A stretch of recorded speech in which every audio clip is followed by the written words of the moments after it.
ఇండియాకి క్రికెట్ అనే గేమ్ పరిచయం చేసింది బ్రిటిష్ వాళ్ళే. కానీ మన ఇండియన్స్ ఫస్ట్ క్రికెట్ ఎప్పుడు ఎలా చూశారు?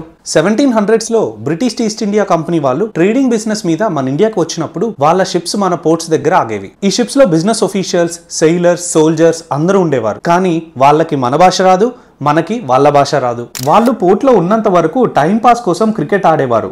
ఇలా బ్రిటిష్ వాళ్ళు క్రికెట్ ఆడుతుంటే ఆ ఏరియాలో ఉన్న మన ఇండియన్స్ గుంపులుగా క్రికెట్ చూడటానికి వచ్చేవారు. ఇలా ఫస్ట్ టైం లెఫ్టినెంట్ క్లిమెంట్ డౌనింగ్ ఇంకా వాళ్ళ బృందం గుజరాత్ లో ఉన్న క్యాంబే పోర్ట్ లో ఫస్ట్ టైం క్రికెట్ ఆడారు అంట.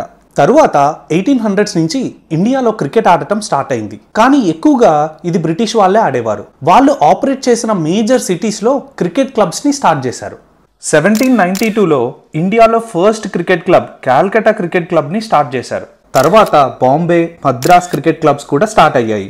ఇలా క్రికెట్ క్లబ్స్ లో ఈ గేమ్ ఆడటం వల్ల అది చూసి మన ఇండియన్స్ కి కూడా ఈ గేమ్ మీద ఇంట్రెస్ట్ పెరగడం స్టార్ట్ అయింది. కానీ ఈ club cricket only elite people కి మాత్రమే. అప్పటిలో బిజినెస్ చేస్తూ బాగా రిచ్ గా ఉన్న పార్సీస్ బ్రిటిష్ వాళ్ళతో క్రికెట్ ఆడటం స్టార్ట్ చేశారు. 1877లో ఈ పార్సీ కమ్యూనిటీ వాళ్ళే మన ఫస్ట్ ఇండియన్ క్రికెట్ టీం. ఇలా పార్సీస్ ఇంకా బ్రిటిష్ రెగ్యులర్ గా ఇండియాలో క్రికెట్ టోర్నమెంట్స్ ఆడేవారు. అప్పుడున్న హిందూ రాజులకు కూడా ఈ గేమ్ నచ్చి హిందూస్ తో కలిసి ఒక క్రికెట్ క్లబ్ స్టార్ట్ చేశారు. అదే Bombay union club. Hindus join అవ్వడంతో British, Parsi, Hindu clubs triangular series ఆడేవారు. కొన్ని ఇయర్స్ కి ముస్లిమ్స్ కూడా వాళ్ళ కమ్యూనిటీతో క్రికెట్ క్లబ్ ఫామ్ చేసి ఈ సిరీస్ లో ఆడటం స్టార్ట్ చేశారు. ఇలానే ఫేమస్ పెంటాగులర్ సిరీస్ స్టార్ట్ అయింది. మరి ఫిఫ్త్ గ్రూప్ ఎవరు అంటారా?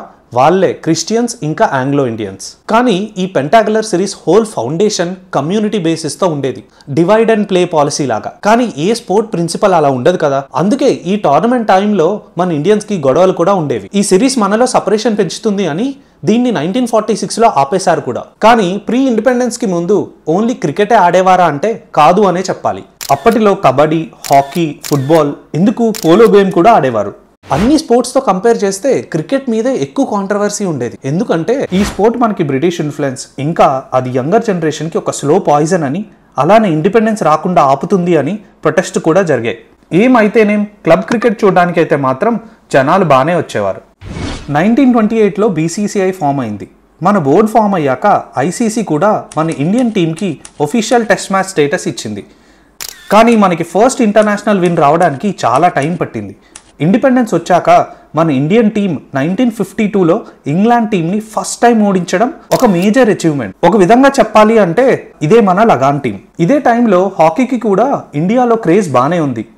ఎందుకు హాకీ టీం 1948లో ఒలింపిక్ గోల్డ్ మెడల్, 1975లో హాకీ వరల్డ్ కప్ కూడా గెలిచింది. కానీ హాకీకి డిసడ్వాంటేజ్, క్రికెట్కి జరిగిన అడ్వాంటేజ్ 1982లో DD నేషనల్లో క్రికెట్ లైవ్ టెలికాస్ట్ అవ్వడం. ఇది క్రికెట్ రీచ్ ని పెంచేసింది. టీవీలో క్రికెట్ చూడటానికి జనాలు వాళ్ళ పనులన్నీ మానుకొని మ్యాచ్ టైంకి అందరూ టీవీ ముందు చేరేవారు. ఈ టైంలో మనం ఇంటర్నేషనల్ లెవెల్లో 1983 వరల్డ్ కప్ గెలవడంతో ఈ గేమ్ ఒక సెన్సేషన్ గా మారింది. ఒకప్పుడు ఈ గేమ్ రిలీజన్ పరంగా మనని వేరు చేస్తుంది అనే ఉద్దేశం నుంచి ఏ రిలీజన్ కి సంబంధం లేకుండా అందరం కలిసేలా చేసింది. ఇలా పాపులర్ అయిన క్రికెట్ కేవలం క్లబ్స్లో ఆడడం నుంచి గల్లీలోకి వచ్చేసింది. ఇప్పుడున్న మన ఇండియన్ టీం ప్లేయర్స్ అందరూ గల్లీ క్రికెట్తో స్టార్ట్ అయిన వారే. 1991లో గవర్నమెంట్ తెచ్చిన economy liberation policy cricket grow అవడానికి హెల్ప్ చేసింది. అప్పటి వరకు మనం లైసెన్స్ రా సిస్టమ్ని ఫాలో అయ్యేవాళ్ళం. ఇందులో ఇండియన్ మార్కెట్లో గవర్నమెంట్ ఇన్వాల్వ్మెంట్, రెగ్యులేషన్స్ ఎక్కువ ఉండేవి. బ్యూరోక్రసీ కూడా ఎక్కువ ఉండడంతో ఓన్లీ పెద్ద బిజినెస్ కంపెనీసే సర్వైవ్ అయ్యేవి. ఎకానమీని బూస్ట్ చేయడానికి తెచ్చిన న్యూ ఎకనామిక్ రిఫార్మ్స్ వల్ల చిన్న పెద్ద అని తేడా లేకుండా అన్ని కంపెనీస్ ఇండియన్ మార్కెట్లోకి ఎంటర్ అయ్యాయి. క్రికెట్ బ్రాడ్కాస్టింగ్లో దూరదర్శనే కాకుండా ప్రైవేట్ స్పోర్ట్స్ శాటిలైట్ ఛానల్స్ కూడా రావడం క్రికెట్కి ఒక రెవల్యూషన్. దీంతో బ్రాడ్కాస్టింగ్ బిజినెస్ కూడా బాగా పెరిగింది. మార్కెట్లో ఉన్న కంపెనీస్ కూడా ఈ టైంలో మిడిల్ క్లాస్ సెగ్మెంట్ని క్యాప్చర్ చేయడానికి మార్కెటింగ్ మీద ఊహించని రేంజ్లో ఖర్చు పెట్టాయి. వీళ్ళ ప్రొడక్ట్స్కి మార్కెటింగ్ ఫేస్ ఇండియన్ క్రికెటర్స్ అయ్యేలా చేసుకున్నారు. అప్పట్లో 1996 వరల్డ్ కప్ కోసం Pepsi and Coca Cola official drink title కోసం బిడ్ చేశాయి. ఎందుకు కొట్టుకున్నాయి కూడా. కోకోకోలా గెలవడంతో పెప్సీ కోకోకోలాను మాక్ చేస్తూ నథింగ్ ఒఫీషియల్ అబౌట్ ఇట్ అని క్యాంపెయిన్ కూడా రన్ చేసింది. మీరు కూడా ఒకసారి ఈ యాడ్ చూడండి. ఇలా కంపెనీస్ మార్కెటింగ్ కోసం స్పెండ్ చేయడంతో బ్రాడ్కాస్టింగ్ రైట్స్ 2x టైమ్స్ పెరిగాయి. BCCI కూడా రిచెస్ట్ బోర్డ్ అవడం స్టార్ట్ అయింది. ఇదే టైంలో గాడ్ ఆఫ్ క్రికెట్ సచిన్ ఈ కంపెనీస్కి ఒక మార్కెటింగ్ వెపన్లా మారాడు. ఎందుకు చాలామంది సచిన్ బ్యాట్ మీద MRF స్టిక్కర్ చూసి అది ఒక బ్యాట్ కంపెనీ అనుకున్నారు. M R F Madras rubber factory brand value grow అవడంలో సచిన్ రోల్ చాలా ఉంది. ఇప్పుడు ఎంఆర్ఎఫ్ షేర్ ప్రైస్ 1 lakh కన్నా ఎక్కువ ఉంది. 2000స్కి ఇండియాలో టీవీ పెంట్రేషన్ కూడా బాగా పెరిగింది. లోవర్ ఇన్కమ్ ఫ్యామిలీస్ కూడా టీవీ చేరింది. దాంతోపాటు క్రికెట్ కూడా. ఒక గొప్ప పని టీవీ చేసింది ఏంటి అంటే క్రికెట్ని అందరింటికి కలర్లో తీసుకెళ్ళి మిలియన్స్ ఇన్స్పైర్ చేసింది. అలానే క్రికెటర్స్ని స్టార్స్ చేసింది. డబ్బులు ఉన్నా లేకపోయినా ప్యాషన్ ఉంటే దేన్నైనా సాధించవచ్చు అనే కాన్ఫిడెన్స్ ఇచ్చింది. అలానే క్రికెట్ మన తలరాతిని మార్చగలదు అని ప్రూవ్ చేసింది. ఇది ఒకప్పుడు సిచ్యువేషన్కి complete opposite. In fact 1983 world cup గెలిచాక బీసీసీఐ ఎవ్రీ ప్లేయర్కి 1 lakh రూపీస్ అనౌన్స్ చేశారు. అది ఇవ్వడానికి కూడా డబ్బులు లేకపోవడంతో అప్పటి బీసీసీఐ ప్రెసిడెంట్ లతా మంగేష్కర్ని రిక్వెస్ట్ చేసి ఒక చారిటీ షో చేయించారు. ఇందులో నుంచి వచ్చిన డబ్బులతో ప్లేయర్స్కి ఇవ్వాల్సిన 14 lakhsని అరేంజ్ చేశారు.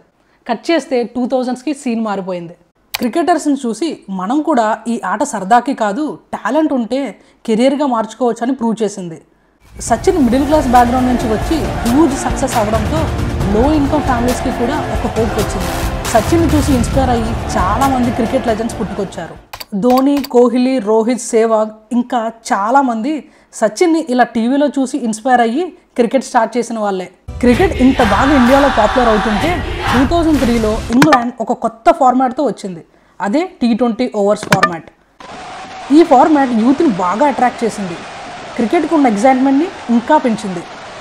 First international T20 world cup 2007లో ఇండియా గెలవడంతో 1983 తర్వాత ఇది ఇంకో మైల్ స్టోన్గా మారింది. ఈ ఫార్మాట్లో వచ్చిన హైప్ని యూజ్ చేసుకుంటూ బీసీసీఐ 2008లో ఇండియన్ క్రికెట్ని నెక్స్ట్ లెవెల్కి తీసుకెళ్లే టోర్నమెంట్ని స్టార్ట్ చేసింది. అదే ఐపీఎల్.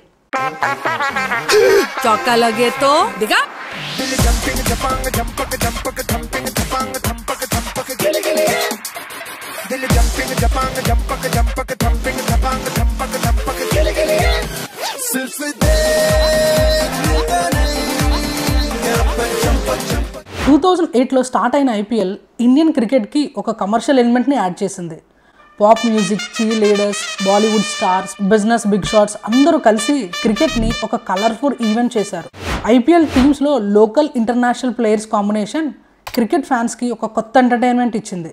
సమ్మర్ హాలిడేస్ని టార్గెట్ చేస్తూ 2 months వరకు బ్యాక్ టు బ్యాక్ మ్యాచెస్ని కండక్ట్ చేసి యూత్ అటెన్షన్ని గ్రాప్ చేసింది.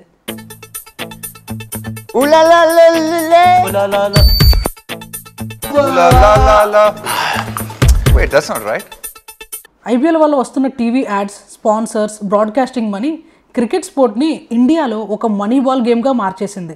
ఐపీఎల్ వాల్యుయేషన్ 2023కి 90,000 crores అయ్యింది. అంటే 2008 నుంచి కంపేర్ చేస్తే 433% పెరిగింది. ఇంత గ్రోత్ ఏ స్టార్టప్ కూడా లేదు. ఐపీఎల్ బీసీసీఐని ప్రపంచంలోనే ఒక రిచెస్ట్ స్పోర్ట్స్ బాడీని చేసింది. ఇలా క్రికెట్కి economic reforms, TV broadcasting, marketing companies, BCCI అన్నీ కలిసి రావడంతో ఈ స్పోర్ట్కి ఇండియాలో ఏ స్పోర్ట్కి లేనంత క్రేజ్ వచ్చింది.